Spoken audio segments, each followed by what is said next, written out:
Good morning students, कैसे हैं आप। आशा है आप सब अपने घरों में सुरक्षित एवं स्वस्थ होंगे और सरकार द्वारा दी गई गाइडलाइंस का आप पालन कर रहे होंगे। डिजिटल लर्निंग के तहत आपका स्वागत है बेटे।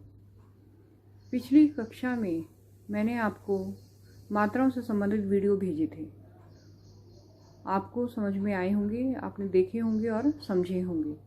तो उन्हीं मात्राओं को मैं एक बार फिर से विस्तार में करवाने जा रही हूँ। ध्यान से समझेंगे,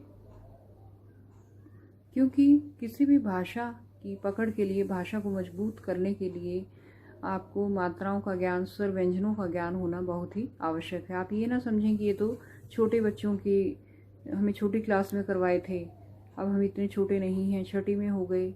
नहीं, किसी भी समय आप किसी भी अपनी कमी को दूर कर सकते हैं। तो आइए एक बार मात्राएं फिर से देखते हैं। अ की कोई मात्रा नहीं होती। अ का प्रयोग हम किसी भी व्यंजन को पूरा लिखने के लिए, पूरा करने के लिए लगाते हैं। स्वर रहित, जब तक किसी भी व्यंजन में स्वर नहीं होता तब तक हम उसको हलंत लगाकर लिखते हैं। हलंत लगाकर उसका हम प्रयोग करते हैं। हलंत तिरछी रेखा, जो व्यंजनों के नीचे एक तिरछी रेखा लगाई जाती है, जो यह बताती है कि अभी इसमें कोई स्वर नहीं जुड़ा। और जब वो स्वर उसको आकर सहारा दे देता है तो वो पूरा वर्ण हो जाता है, पूरा व्यंजन हो जाता है। तो क जब मैंने बोला तो इसका अर्थ क्या है, इसमें स्वर अभी नहीं मिला। कौन सा स्वर मिल गया? अ। साउंड से ही समझ में आ जाना चाहिए बेटे। क, छोटा क, आधा क जमा अ। आ, क जमा आ, का। इ, क जमा इ, की। ई, क जमा ई, की।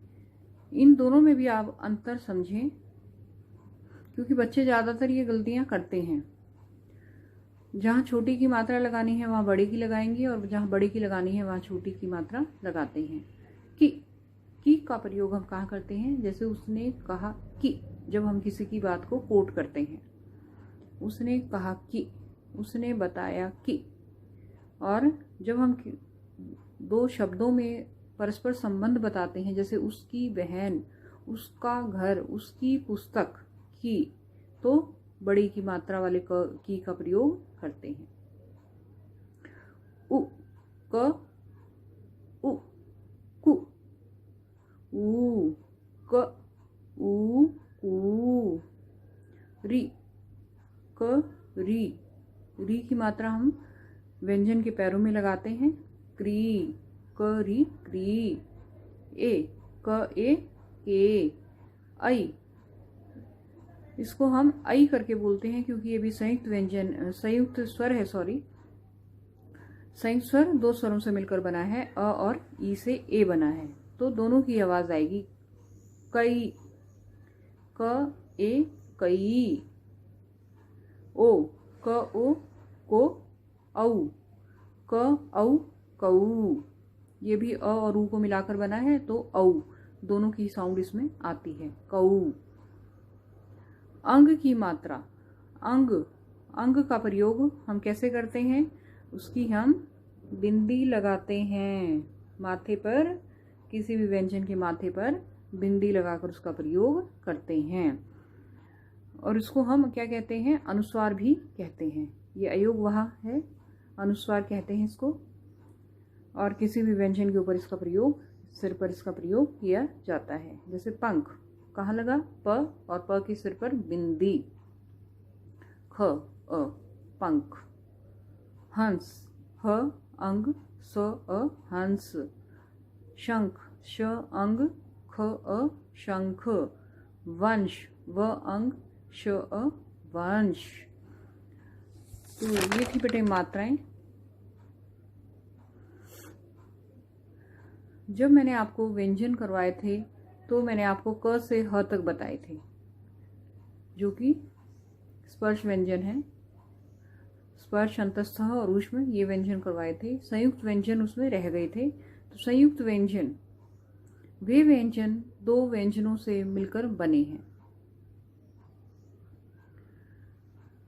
ये हैं क्ष, त्र, ज्ञ। क्ष, क, श, अ, क्ष। क्ष क्षत्रिय, त्र, तर, अ, त्र। ज्ञ, ज, य, अ, ज्य, इसको ज्य भी बोलते हैं। जो शुद्ध उच्चारण इसका वैसे ज्य है, ज्ञानी, ज्ञान। ज, य, च, छ, ज, झ, य जो होता है वो य इस यहाँ पर लगता है। ज, य, अ, ज्य।